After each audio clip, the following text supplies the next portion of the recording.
Pandian store சீரியல்ல அடுத்து வர எபிசோட்ல என்ன மாதிரியான ட்விஸ்ட் எல்லாம் இருக்க போகுதுங்கிறத இந்த வீடியோல பார்க்கலாம். சக்திவேல் வந்து தீவிரமா யோசிச்சுட்டு உட்கார்ந்துட்டு இருக்காங்க. அப்ப அந்த இடத்துக்கு குமார் வராங்க. அப்பா, எதை பத்திப்பா யோசிச்சுட்டு இருக்கீங்க, என்ன விஷயம்பான்னு சொல்லிட்டு கேக்குறாங்க. இல்லடா, அந்த கதிர் இப்படியே அம்மாவை அசிங்கப்படுத்தி வீட்டை விட்டு துரத்துனான்ல, அதை பத்தி தான் நினைச்சிட்டு இருக்கேன்றாங்க. ஏதோ ஒரு விஷயம்ப்பா, கெட்டதுலயும் ஒரு நல்லது நடந்த மாதிரி இப்படி ஒரு விஷயம் நடந்ததை நினைச்சு நீங்க சந்தோஷம் தானே படணும். நம்ம அப்பதான் நம்ம வீட்டுக்கே வந்துட்டாங்க, அதை நினைச்சு நீங்க சந்தோஷப்படுங்கப்பான்னு சொல்லிட்டு எல்லாம் இருக்காங்க. அது எனக்கு சந்தோஷம் தான், நான் இல்லைன்னெல்லாம் நான் சொல்லவே இல்லையே. அது எனக்கு ரொம்ப ரொம்பவே சந்தோஷமா தான் இருக்கு. இருந்தாலும் கதிர் அப்படி நடந்துக்கிறவன் கிடையாது. அதே மாதிரி அண்ணனோட முகத்தையும் நீ பாத்தியா? அண்ணன் வந்து ரொம்பவே எந்த பிரச்சனையும் இல்லாத மாதிரி அவர் பாட்டுக்கு அமைதியா இருந்தாரு. ஒரு வார்த்தை எதுவுமே பேசல. எனக்கு என்னவோ ரொம்பவே சந்தேகமா இருக்குடா. அண்ணனுக்கு ஏதோ பிரச்சனையா, அது கதிர்கிட்ட மட்டும் சொல்லி கதிர் மட்டும் உதவி பண்றானுன்ற மாதிரி எனக்கு ரொம்பவே சந்தேகமா இருக்குன்னு சொல்லிட்டு எல்லாம் இருக்காங்க. உடனே அதுக்கு குமார் வந்து, அண்ணனுக்கு என்ன பிரச்சனைனா பெரியப்பாக்கு போய் என்னப்பா பிரச்சனை வரப்போகுது, அந்த மாதிரி எல்லாம் எதுவும் இருக்காது. எனக்கு என்னவோ பெரியப்பாவும் கதிரும் சேர்ந்து ஏதோ சதி திட்டம் தீட்டுறாங்களோன்னு மட்டும்தான் எனக்கு தோணுது. அந்த சந்தேகமும் எனக்கு இருக்குதுடா மகனே. இருந்தாலும் வேற ஒரு சந்தேகமும் இருக்குடா, வேற ஒண்ணும் கிடையாது நல்லா சொல்லி பேசிக்கிட்டு வந்து இருக்காங்க. அப்பா, உண்மை என்னன்றத நம்ம கூடி சீக்கிரம் கண்டுபிடிச்சே ஆகணும்ப்பா. என்ன ஆனாலும் சரிப்பா, நம்ம கண்டுபிடிச்சே ஆகணும். என்னதான் பெரியப்பா வந்து எனக்கு உயிரா இருந்தாலும் அவர் பண்ற தப்ப நான் கண்டிப்பா தட்டி கேட்பேன்னு சொல்லிட்டு இப்ப குமார் வந்து சொல்லிட்டு இருக்காங்க. இப்ப காந்திமதியா கொஞ்சம் கூட சாப்பாடே சாப்பிடாம கதிர் பேசினதுவே நினைச்சு ஃபீல் பண்ணிட்டு வந்து இருக்காங்க. அப்ப முத்துவேல் வந்து, அம்மா, நான் உன் மடியில படுத்துக்கிட்டுமான்னு சொல்லிட்டு கேக்குறாங்க. என்னையா கேள்வி கேக்குற? வாயா முத்து, வந்து படுகான்னு சொல்லிட்டு எல்லாம் இருக்காங்க. இங்க பாராட்டா, உனக்கு எப்பவுமே உனக்கு துணையா நாங்க இருப்போம். எதுக்காகவும் யாருக்காகவும் நீ கலங்கி நிக்காத ஆத்தான்னு சொல்லி ஃபீல் பண்ணி வந்து பேசிட்டு இருக்காங்க. இத கேட்டதுமே உடனே வந்து காந்திமதி, நான் கதிர் மேல ரொம்பவே நம்பிக்கை வச்சிருந்தேன். கதிர் ராஜு 2 பேரும் ஒருத்தர் மாத்தி ஒருத்தர் அவ்வளவு அந்யோன்யமா இருப்பாங்க. அது எல்லாம் பார்த்து எனக்கு அவ்வளவு சந்தோஷமா இருக்கும். கடைசியில கதிர் இப்படி ஒரு கேள்வி என்ன கேட்பான்னு நினைச்சு கூட பார்க்கல.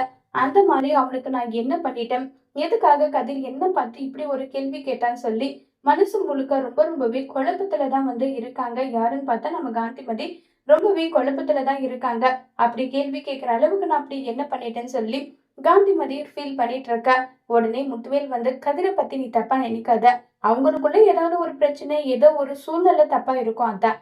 அதுக்காக கூட கதிர் அப்படி நடந்துக்கலாம் இல்லைன்னு சொல்லி முத்துவேல் முதல் முறையா கதிருக்கு சப்போர்ட் பண்றதை பார்த்த வடிவுக்கும் மாறிக்கும் ரொம்பவே ஷாக்கிங்கா இருக்கு. 1000 தான் அவன் நல்லவனா இருக்கட்டுமே, ஒரு வயசானவங்களை இப்படிதான் வீட்டை விட்டு துரத்தணுமா சொல்லு? இல்ல நீ விருப்பம் இல்ல வரதுக்குன்னு ஏதோ ஒரு காரணத்தை சொல்லி வீட்டை விட்டு துரத்தலாம். அதுக்காக அசிங்கப்படுத்தி அவமானப்படுத்தி இப்படி துரத்தணும்னு என்ன அவசியம் இருக்குன்னு சொல்லி வடிவும் சரி மாறியும் சரி கேக்குறாங்க.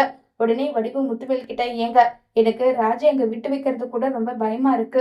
நம்ம முன்னாடி எப்படி பேசுறான், அதுவும் அத்தையை பார்த்து இப்படி பேசுறவன் நம்ம ராஜிய நல்லபடியா பார்த்துப்பானா? எனக்கு இது சந்தேகமா இருக்கு.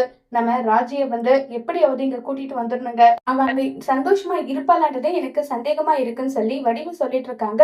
உடனே முத்துவேல் வந்து, கரெக்டா சொன்னீங்க அண்ணி. என் மனசுல என்ன தோணுச்சோ அதை நீங்க டீட்டெயில்டா கரெக்டா சொன்னீங்க. எனக்கு ராஜி மட்டும் இல்ல, கோமதியும் வீட்டுக்கு வந்தா அதுவும் எனக்கு சந்தோஷம் தான். அந்த பரதேசி குடும்பத்தை விட்டு ஒட்டு மொத்தமா நம்ம குடும்பத்துல இருக்கவங்க வந்துட்டா அதை விட சந்தோஷம் வேற எதுவுமே கிடையாது. பழனியும் வீட்டை விட்டு வந்துட்டான், பழனி திரும்ப அங்க போறது கிடையாது. அதே மாதிரி கோமதியும் ராஜியும் அந்த வீட்டை விட்டு வந்துட்டா அதுக்கப்புறம் அவங்க எக்கேடு கெட்டு போனாலும் நம்ம அதை பத்தி கவலைப்பட போறது கிடையாது. அண்ணி, நீங்க ராஜி கிட்ட பேசி பாருங்க, கோமதி கிட்டயும் பேசி பாருங்க. அவங்க 2 பேரும் வீட்டை விட்டு வந்தா ரொம்பவே நிம்மதியா இருக்கும், நமக்கு சந்தோஷமாவும் இருக்கும்னு சொல்லிட்டு எல்லாம் பேசிட்டு இருக்காங்க. உடனே முத்துவேல் வடிவு கிட்ட வந்து, இங்க பார், வெளியில நடக்கிற விஷயத்த வச்சு எல்லாம் நம்ம யாரும் எப்படிப்பட்டவங்க நல்லா சொல்லிட முடியாது. கதிர் நல்லா பாத்துக்கிறதுனாலதான் ராஜி நம்ம கூப்பிட்டு கூட வரமாட்டேன்னு சொன்னா. இப்ப கதிராவே ராஜியோட கனவுக்கு உறுதுணையா இருந்து ராஜிக்கு எந்த விஷயம் பிடிக்குமோ அதை வந்து அவன் செஞ்சுட்டு இருக்கான். இது எல்லாமே ராஜி மேல பிரியம் இல்லாதனாலதான் பண்ணிட்டு இருக்கானா? நீ ஏன் தப்பு தப்பா எல்லாமே யோசிக்கிறேன்னு சொல்லிட்டு இப்ப ரொம்பவே கோவப்பட்டு நம்ம கதிருக்கு சப்போர்ட் பண்ணி பேசுறாங்க. இத பார்த்ததுமே முத்துவேலுக்கு ரொம்பவே கோவம் வருது. என்ன இப்ப வர வர அந்த ஒண்ணுத்துக்கு உதவாத பரதேசி பையனோட மகனுக்கு நீ ரொம்பவே சப்போர்ட் பண்ற, என்னென்ன என்ன விஷயம்னு சொல்லிட்டு கேக்குறாங்க. சப்போர்ட் எல்லாம் பண்ணல, உண்மை எதுவோ அதை சொன்ன. சரி, எனக்கு ரெஸ்ட் எடுக்கிறேன், நான் போறேன்னு சொல்லிட்டு அங்க இருந்து கிளம்பி போனதும், பாத்தியா, நான் சந்தேகப்பட்டது சரியா போச்சுன்னு சொல்லிட்டு இப்போ சக்திவேல் யோசிக்கிறாங்க. சக்திவேல் இப்ப என்ன செய்ய போறாங்கங்கிறத வரப்போற எபிசோட்ல வெயிட் பண்ணி பார்க்கலாம். தேங்க்யூ.